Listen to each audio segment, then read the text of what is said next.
Welcome back to the Bazaar. I'm rather incoherent, and I suppose it's more accurate to say the Bazaar's patch notes. I won't be uploading gameplay today because the meta is in a terrible, terrible state. It is almost exclusively 3 different types of broken pig builds, Harmadillo dually, and high roll Port Vanessa. Almost everything else doesn't get run or dies easily. It is a rough meta, it is incredibly samey, it is stifling to creativity, and the builds that are good are so much better than the builds that are weak. It has been a problem for a couple of days now, and this patch seeks to address it. They're currently working on a larger patch. It's not here yet, so as a hotfix, they will be disabling the following items, and this list is an absolute doozy.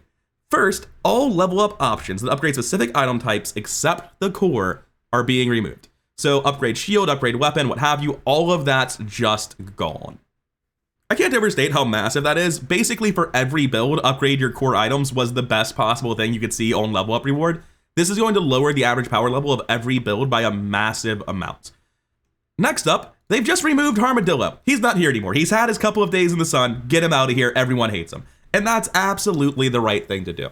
You can argue, and I would argue, that Harmadillo's problem is not anything inherent to the card, is that it shows up at too low of a rarity, and the things that synergize with it are actually fundamentally broken and too powerful, and Harmadillo shining a light on other balance concerns more than being super broken on its own.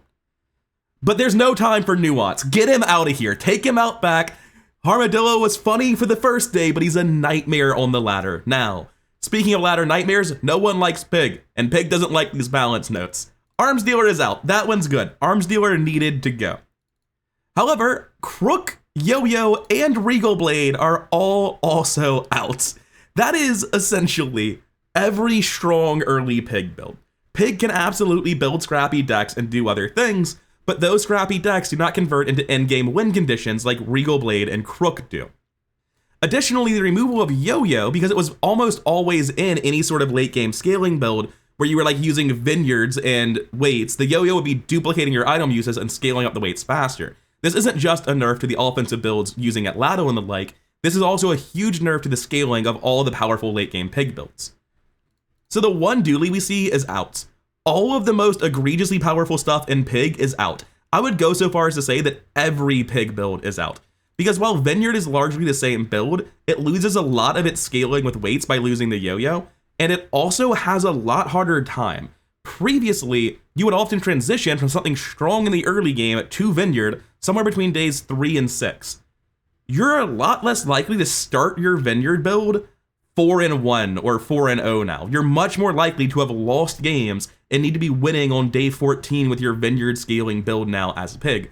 So just because we've only explicitly nerfed the early game stuff for Pig, it's worth remembering that every late game Pig build has to be better to make up for the wins they don't get in the early game now. Pig has been absolutely demolished, and you know what? As a Pig main, he deserved it. Not only has he been oppressively strong in every balanced patch, but like, everyone's tired of it. Just like I'm sick of Harmadillo, everyone's sick of Harmadillo, everyone else is sick of Pig, and honestly, I'm sick of fighting Pig too.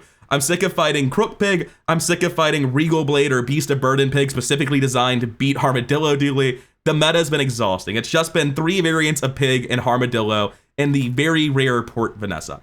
Speaking of Vanessa, she lost Iron Sharpens Iron as a starting skill, and it seems like as a skill full stop. This isn't just for starting skills, but that's the reason these are getting removed. I trust that they have metrics, and on their end, they've seen that while Arms Dealer is much, much more noticeable to us as players, Iron Sharpens Iron as a starting skill is problematic in similar ways. I'm happy to see it go. I don't like Arms Dealer or Iron Sharpens Iron or Regal Blade being starting items. I don't think any starting item should be able to scale over the course of the entire game, because then hitting it that early will obviously break it if it was already good, or if it's only good as a starting item, then it must be terrible if you get it later, right? So I don't think any of this stuff should be available at the start, and I'm glad to see it going away. I'm interested in seeing how it will be changed in a larger patch later when they return. And lastly, Deborah is also out. I'm being told that's the event where you buy experience 1 for free or 2 for 5, and that event is really, really good. Everyone picks it all the time. I trust they have metrics that basically say all the best players pick this event more, and people picking this event are more likely to win. Recently, I've been saving up my chest, and I've been doing that for delayed gratification. I'm gonna let the footage of me opening them play in the background and talk about the patch a little bit more as it goes. I really, really like this patch. I know it's not what basically anyone would have wanted initially.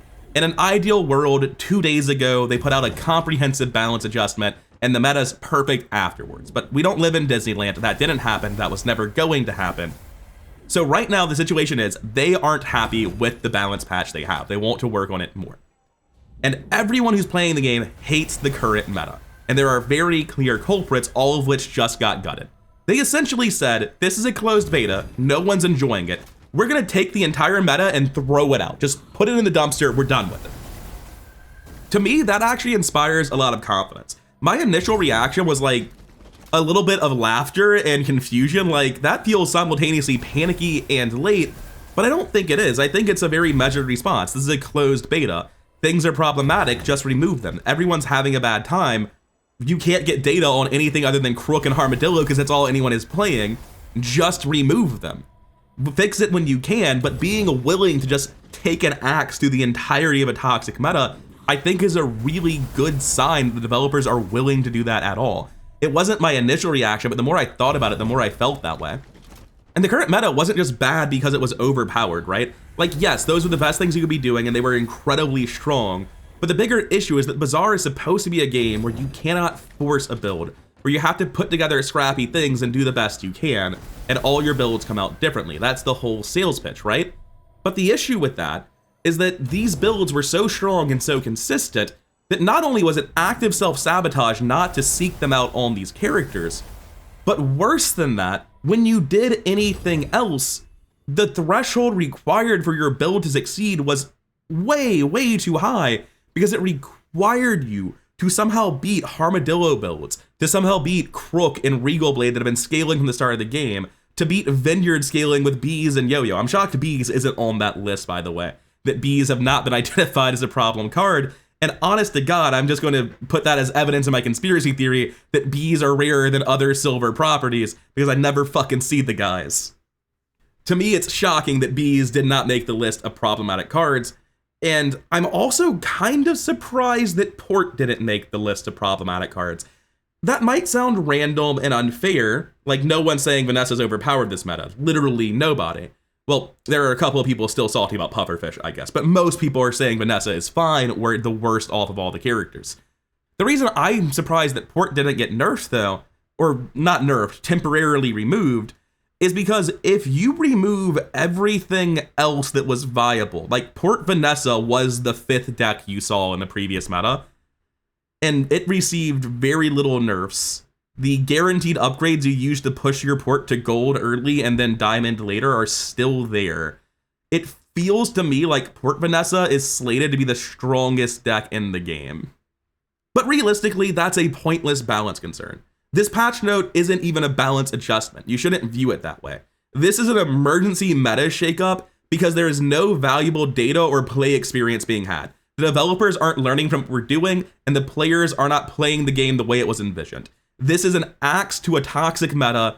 It should not be viewed as a balance adjustment. This is an emergency course diversion to allow us to play the game in a way that is fun and give the developers data that is useful. And when you look at it like that, I really, really like that they're doing it. And the fact that they're willing to do it at all is what inspires confidence for me with this patch, or this hotfix rather.